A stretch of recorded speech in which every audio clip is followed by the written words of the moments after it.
A gente vai a Brasília, que a nossa repórter Carol Rosito está agora com o presidente da CPMI, o senador Carlos Viana, de quem falamos tanto agora há pouco. Carol, boa noite. Senador, boa noite. Que bom tê-lo conosco aqui no Hora H. A Carol Rosito faz a primeira pergunta que está ao seu lado.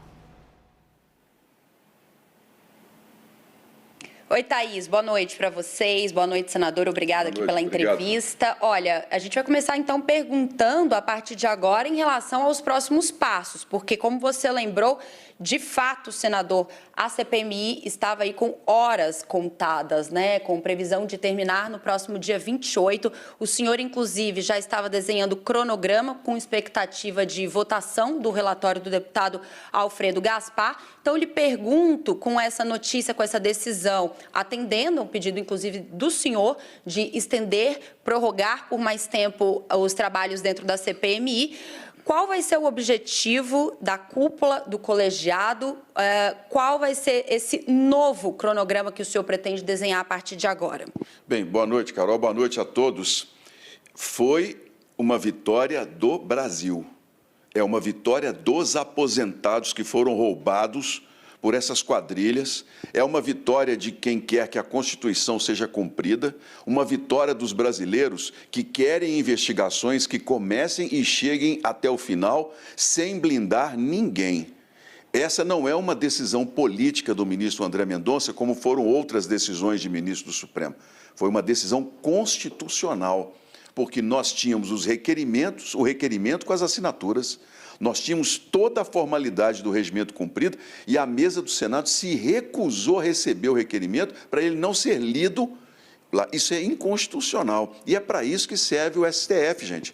Quando a Constituição não é respeitada, o STF tem que entrar, não é interferir nos trabalhos do Parlamento, como tem acontecido. Então, agora, o que é que nós vamos fazer? Nós vamos dar sequência numa investigação que precisa avançar, primeiramente, sobre a questão dos consignados, porque eu nunca vi um setor tão protegido como o banco. É um negócio impressionante no Brasil. Outras questões, há vários personagens que deveriam ter prestado depoimento e que ganharam habeas corpus para não vir. Nós vamos tentar, junto ao STF, que essa posição seja mudada e que essas pessoas venham. E outro ponto, Thaís, nós vamos começar a pegar o entorno. Pessoas que não são investigadas, que são testemunhas e que têm obrigatoriamente de comparecer à CPMI. Já que nós não podemos chamar investigados até uma decisão de mudança de posicionamento, que pelo menos as testemunhas venham e também servidores públicos que estão numa lista importante para serem ouvidos. Vou passar agora a pergunta para a Thaís também participar da conversa. Obrigada, Carol. Senador, um ponto sensível da condução da CPMI é o envolvimento do filho do presidente Lula, o Lulinha, que não é investigado ainda pela Polícia Federal, mas que há um trabalho da CPMI de apontar o seu envolvimento. Quais os seus planos agora que a CPMI ganha mais tempo? Como tratar este envolvimento de Lulinha? Bem, é bom deixar claro, essa é uma pergunta muito interessante.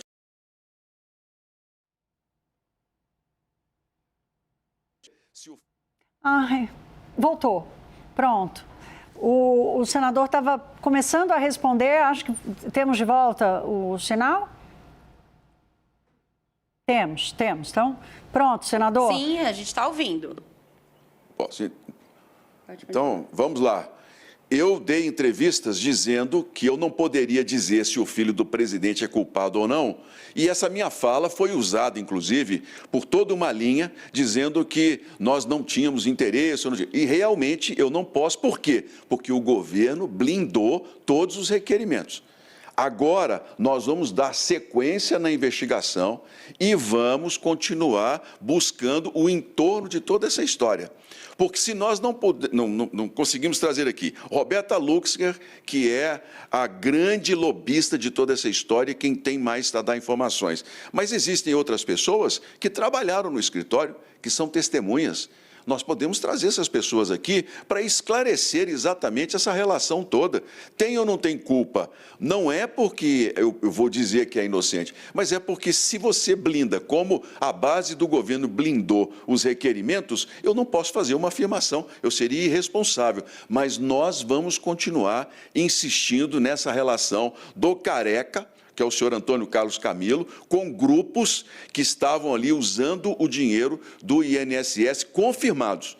Porque existe muito discurso e muita questão política dizendo, você tem lá a lavagem. Eu trabalho com fatos, com dados, eu trabalho com uma investigação técnica. A minha visão é a seguinte, tem aqui pontos a serem investigados, tem quebra de sigilo, então a gente pode caminhar ou dar algum parecer de indiciamento. Enquanto isso não acontecer, nós temos que manter o direito à dúvida e até à inocência. Senador, a Juliana Lopes faz uma pergunta agora para o senhor, inclusive ela que lhe convidou aqui ao Hora H. Juliana, por favor. Senador, muito obrigada por atender a gente aqui na CNN.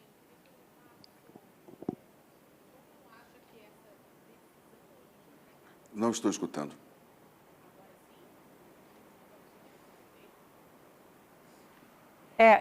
Vamos fazer o seguinte, Juliana, você está com um probleminha. O microfone está baixo para a gente mesmo, o nosso retorno. Eu vou passar para o Pedro, porque a gente vai consertar o microfone da Juliana aqui, senador. Enquanto isso, o Pedro Venceslau, que está conosco também, faz a pergunta para o senhor. Oi, não.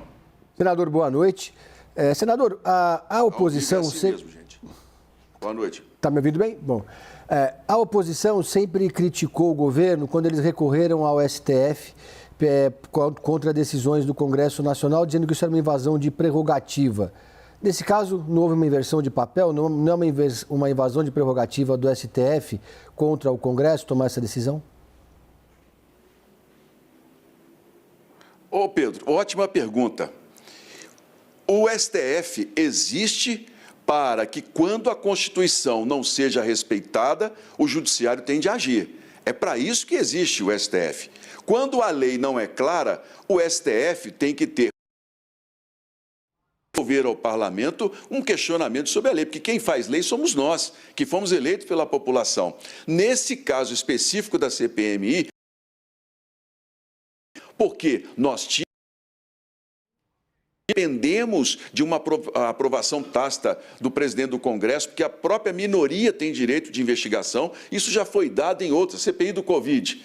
O ministro Barroso, o ex-ministro Barroso, determinou a instalação de uma CPI. Por conta de quê? Porque a minoria não tinha sido respeitada no requerimento. Então, nós estamos tendo uma sequência. Eu, particularmente, sou muito crítico de decisões do Supremo, eles tirando prerrogativas. Decisão, por exemplo, de ministro que derruba votações de quebra de sigilo dentro da CPMI. Olha, se a lei está clara de que nós podemos fazer a quebra, se nós cumprimos todos os requisitos, por que uma decisão, então, em cima do nosso trabalho? E isso é interferência. Agora, apresentar ao ministro uma queixa dizendo o presidente do Congresso não está cumprindo o regulamento e o que diz a Constituição sobre investigações, porque a função do parlamento é investigar.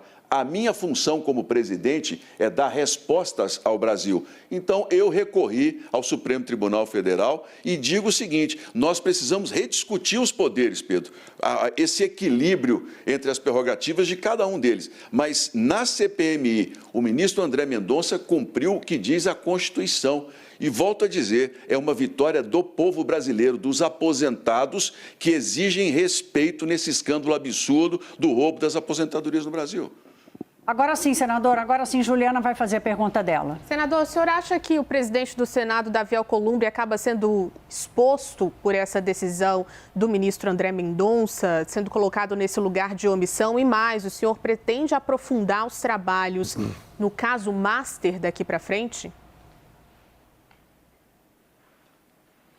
Bem, primeiro eu tentei várias vezes, conversei com o presidente Davi, uma pessoa pela qual eu tenho um grande respeito, né, e falei várias vezes sobre a necessidade da investigação, porque o prazo era curto, a quantidade de habeas corpus impedindo pessoas, a blindagem que o governo fez em vários momentos, tudo isso nos prejudicou muito, então nós precisávamos de mais prazo. Agora nós temos o tempo necessário. Nessa questão sobre nós darmos sequência, nós vamos dar sequência, no caso Master, naquilo que a comissão tem como atribuição. O que é? Empréstimos consignados. Porque eu tenho visto muita crítica de deputado, inclusive, dizendo que não se vota aquele requerimento ou esse. O envolvimento do Master com o mercado financeiro, com outros bancos, com fundos de investimento, não é papel da CPMI. Qualquer tentativa nossa de avançar na direção de trazer aqui informações sobre com quem o Daniel Vorcaro fazia contatos no BRB vai ser barrado pelo Supremo, porque não é o nosso caminho. O nosso caminho é o seguinte: o dinheiro dos empréstimos consignados, como ele conseguiu os contratos? Ele teve favorecimento político. Por que o INSS não fez auditorias em 240 mil contratos que eram descontados automaticamente, sem que as pessoas tivessem assinado ou pelo menos houvesse uma confirmação? Essa é nossa atribuição. E nós vamos seguir muito firmes em relação a isso. O que tem acontecido muito, Juliana, é uma tentativa de se criar uma cortina de fumaça, que é chamar a atenção para outros lados, especialmente no Master, mas tirar da CPMI o papel principal, que é investigar, inclusive, entes políticos. Porque quando a gente chega no nome de deputados, quando a gente chega no nome de senadores, quando a gente começa a perceber o patamar mais alto da corrupção no Brasil, aí começa, gente. Primeiro, eles tentam colocar um presidente que seja amigo da casa. Não conseguiram. Tem um presidente. Não sou omisso e tenho coragem de enfrentar tudo isso. Segundo, tentam desqualificar as provas. Não vai dar em nada. Essa CPMI aí vai morrer. Não conseguiram. Tem 14 pessoas presas. 21 nós pedimos e mais vão ser presas nas próximas semanas, nesse próximo mês. Podem ter certeza do que eu estou falando. Outras operações virão. Agora, tentam desqualificar os investigadores, buscando todo e qualquer tipo de atribuição, de queixa ou mesmo de denúncia. Não vão conseguir, porque essa CPMI, os aposentados brasileiros exigem uma resposta. Esse é o nosso desafio. Agora, com essa prorrogação, nós vamos ter muita dificuldade pela frente. Eu tenho pleno conhecimento disso, mas nós vamos enfrentar até o último dia para que a gente possa colocar às claras o que aconteceu no Brasil. Senador, eu tenho uma última pergunta para fazer para o senhor sobre o material que foi para a sala cofre. A Polícia Federal tomou de volta. Há ali uma acusação de que a CPMI teria pedido informações à empresa Apple, que é a dona dos celulares ali, né, da marca dos celulares de Vorcaro. Como é que o senhor vai tratar esse tema agora que a CPMI vai continuar? O acesso às informações sigilosas?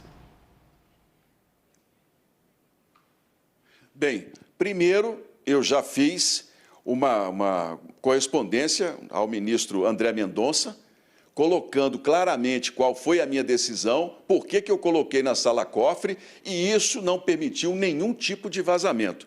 O que eu pergunto ao ministro é o seguinte: quais as informações que nós temos direito? Quanto tempo esse material vai estar? Porque agora nós precisamos da devolução de tudo que aconteceu, de tudo que foi recebido e que, de fato, nos diz direito à investigação. Essa questão da Polícia Federal, primeiro, eu tenho um respeito muito grande pelo trabalho da Polícia Federal, entendo que eles devam ter feito isso por uma questão de ofício, mas as nossas decisões aqui são todas baseadas na advocacia do Senado. A CPMI tem constitucionalmente o direito de quebrar o sigilo, não precisa pedir autorização de ninguém. Agora, eu, como presidente, tenho responsabilidade sobre o material que me foi entregue. E o que eu fiz foi exatamente seguir a mesma linha do Supremo em não permitir vazamentos.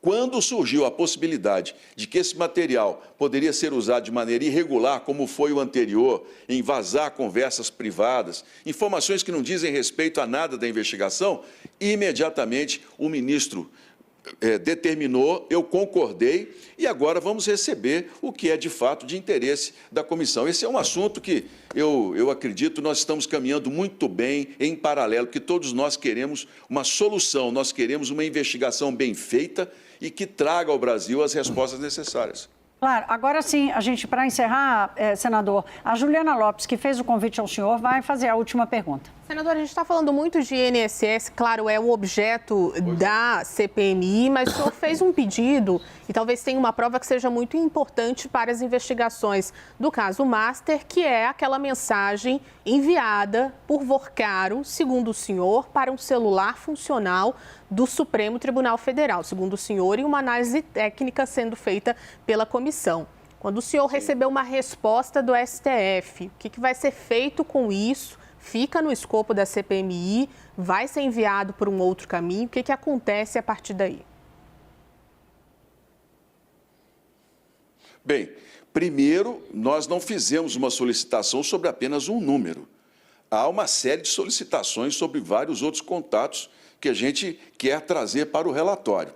Eu digo com muita clareza, nós recebemos uma resposta oficial, onde nós consultamos, é uma base que as polícias usam, o Ministério Público Federal usa e as CPMIs podem utilizar. O número funcional é do Supremo Tribunal Federal. E essa é uma resposta que mais cedo ou mais tarde vai ter que ser dada. Quem estava com aquele número?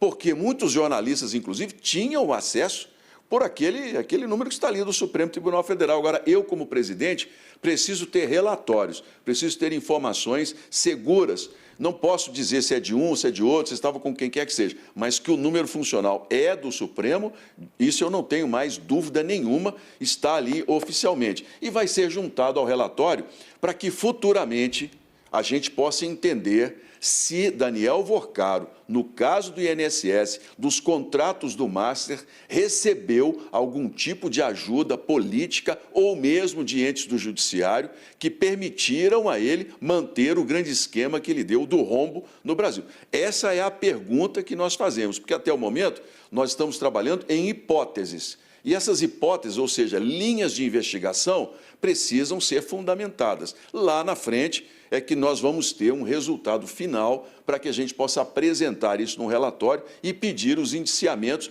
ou a sequência de investigações de acordo com o que a lei determina.